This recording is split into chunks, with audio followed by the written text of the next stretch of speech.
I think Bibi is completely evil and completely destructive. Netanyahu is completely out of control. Killing people is the ultimate expression of power. They're going to try and blow up Al-Aqsa Mosque. I believe that.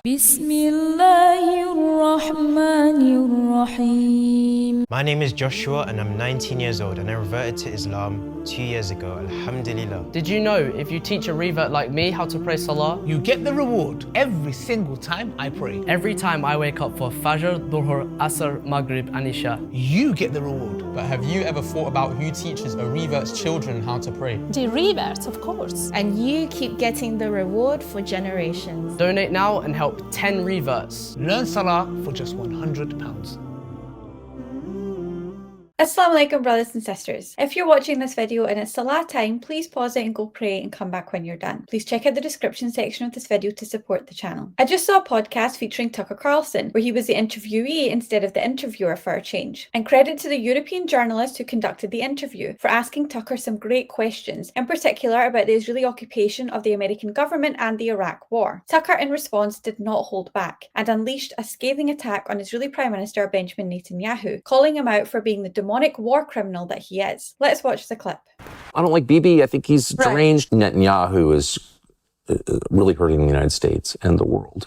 It's completely out of control. And I have, for years not said anything about it. I've thought that for a very long time, over 20 years, 25 years. And so I've always had that view. But we've been pushed so hard and used so much by him that it's just terrible for the country that I grew up in. And so I've said something, and you do that, and people you really had dinner with and really liked are all of a sudden denouncing you as a Nazi or whatever. I would say friends who denounce you as Nazi for your honest opinion are not really friends. I think that's right. I think anti-Semitism very often is a way to pass the buck. It's their fault. A foreign leader, Netanyahu, I'm talking about him. What's the deal with this guy? He's using the United States, its economy and its military power for his own ends. What's remarkable to me is how effective he's been at that and how contemptuous he is. I don't know if you've seen this video of him.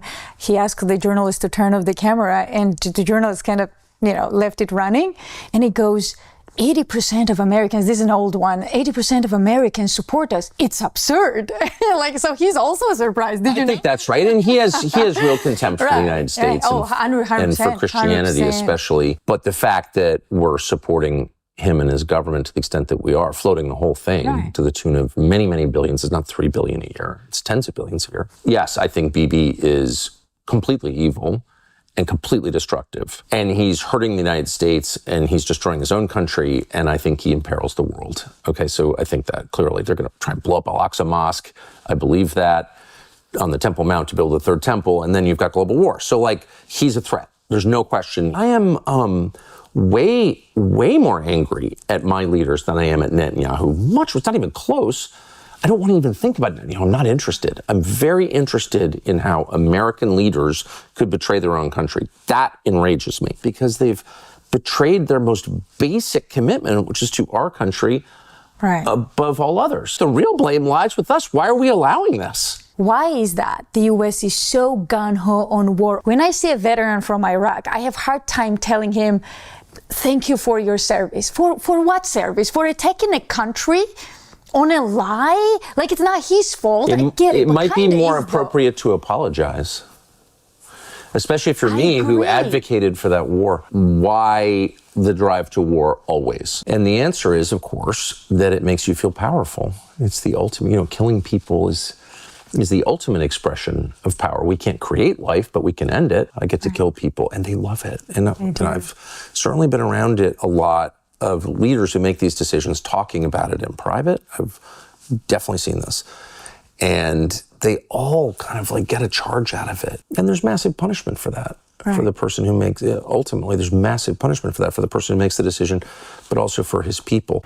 I think we're all in agreement with Tucker in his disdain for Netanyahu and his analysis of him being a deranged, bottom-feeding vulture that is harming the United States as well as the rest of the world, and that Netanyahu is a clear threat to all of us due to him pushing for endless global war. As Tucker said, Netanyahu is completely evil and out of control. I was unaware that he held this view for the past 20 years, but with Tucker working for pro-Israel media outlets for most most of his career, it adds up as to why he stayed silent on the matter in the past. But credit to Tucker for speaking up eventually, better late than never as they say, especially since it has cost him numerous business and personal relationships as a result, and has even resulted in him being falsely accused of anti-Semitism by the Israeli propaganda machine as part of a sinister targeted harassment campaign to silence him. As Tucker stated, Netanyahu is draining the US of vital resources, specifically their economy and their military, to benefit the Israelis and to the detriment of Americans. The female reporter brought up how Netanyahu is on camera boasting about how he has completely manipulated US citizens into supporting Israel, and the utter contempt Tucker described Netanyahu as having for Americans and Christianity is the same contempt he has for Muslims and Islam, if not more. Credit to Tucker for calling out the crooked US politicians that are siphoning off tens of billions of dollars to Israel and selling out their country in the process. Tucker was right when he said it's the Israeli regime's mission to destroy Al-Aqsa Mosque, which is the third holiest site in Islam, so that they can build their own temple, which would literally be a synagogue of Satan, since it would potentially be built upon the destruction of a place of worship that glorifies God. The journalist lady made another great point when she said anyone complicit in the US invasion of Iraq on behalf of Israel deserves nothing but contempt from us all. I appreciate Tucker Carlson's apology for his part in supporting that conflict when he was uninformed about the truth of the matter. And as a Muslim, I completely agree with his statement that Netanyahu is a monster that exerts power through killing innocent people, something that he will receive a divinely harsh punishment for, along with all his evil supporters, murderous accomplices, and everyone who benefited from this evil. Thank you for watching. Make sure to join my free Telegram group via the link in the description, and remember to like, subscribe, and become a channel member for access to exclusive content. Until next time, inshallah, assalamu alaikum wa rahmatullahi wa barakatuh.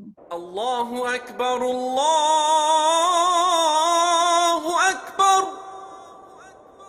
Allahu Akbar, Allah.